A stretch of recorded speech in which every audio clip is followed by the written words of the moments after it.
फरीदाबाद में बदअमली ते कंट्रोल न करण शुरा वाक़िअनि खिलाफ़ अवामी तहरीक पारां अवामी तहरीक जे मरकज़ी general secretary advocate Sajid Hussain Maisar, ज़िले सदर वकील नजीब अहमद मैसर, तालके मेयर जो सदर एडवोकेट दाद मोहम्मद मक्सी जी अॻवानी में एहतिजाजी मुज़ाहिरो करे सिटी गेट ते धरणो हयो वियो।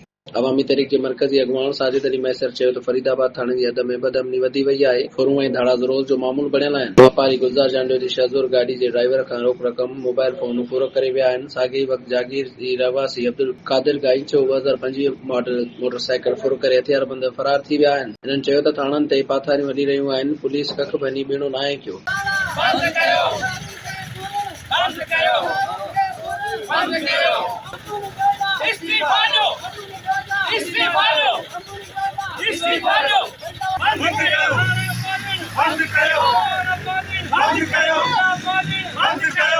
वो जियंदो रहंदो जो आम उजारे वो जियंदो रहंदो।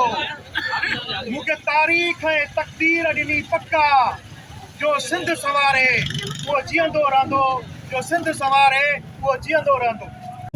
दाड़ आहिनि छा हिननि खे इहा ख़बर न आहे चोर कहिड़ा आहिनि, केरु चोरियूं करे थो, छा हिन उहे नंढ पुट हिन ईंदा आहिनि। असांखे त इहा बि ख़बर पई आहे त थाणे ते राति जो ॾोहारी रहाए थो हे माण्हू, राति जो ॾोहारी रहाए थो, ॾोह कराए थो। ॾोह कराइण खां पोइ जेकॾहिं किथे ज़ोर पइजी थो वञे त सामान वापसि थिए थो, न त नथो थिए। पाण पंहिंजी ख़ूबसूरत सिंध में हिन अहिड़ी एरिया में ठाहियूं। असांजे पासे सां जेको जबल आहे, पाण वटि यूरेनियम आहे, पाण वटि गैस आहे, पाण वटि पेट्रोल आहे, पाण वटि हिते यूनिवर्सिटियूं हुजनि खपनि, पाण वटि ज़बरदस्त रस्ता हुजनि खपनि, पाण वटि असां जेके नंढड़ा पहिरियों घणे बीठा आहिनि हिननि जे लाइ कॉलेज हुजनि, स्कूल हुजनि, पर हिते उहा सहूलियत कोन था ॾियनि। MNA अचनि था, सिर्फ़ु जॾहिं वोट थियनि था असीं ख़िदमतूं कयूं था, घरनि मां रिलियूं खणी विछाए ॾियूं था, चांहियूं कराए था ॾियूं, मानियूं था खारायूं, ऐं सिर्फ़ु उन ॾींहुं अचनि था। कल्ह हेॾो वाक़ियो थियो आहे, डॉक्टर साहिब जो वाक़ियो थियो आहे, कासकनी साहिब जो वाक़ियो थियो आहे, चांडे साहिब जो वाक़ियो थियो आहे। हिन रोड सां डेली वाक़िया थियनि था। हर माण्हू फुरिजे थो, नंढो वॾो फुरिजे थो। काफ़ी शयूं रिपोर्ट थियूं, काफ़ी रिपोर्ट न थियूं।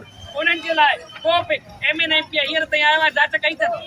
कल्ह हेॾो वॾो वाक़ियो थियो आहे, हितां जो चूंडियल नुमाइंदो छा कंहिं बि फरीदाबाद जेके दोस्त खां फोन करे पुछंदी तव्हां सां मसइलो थियो आहे त बाबा छा मसइलो आहे, कंहिंसां ॻाल्हाए छा कॾहिं को थियो आहे।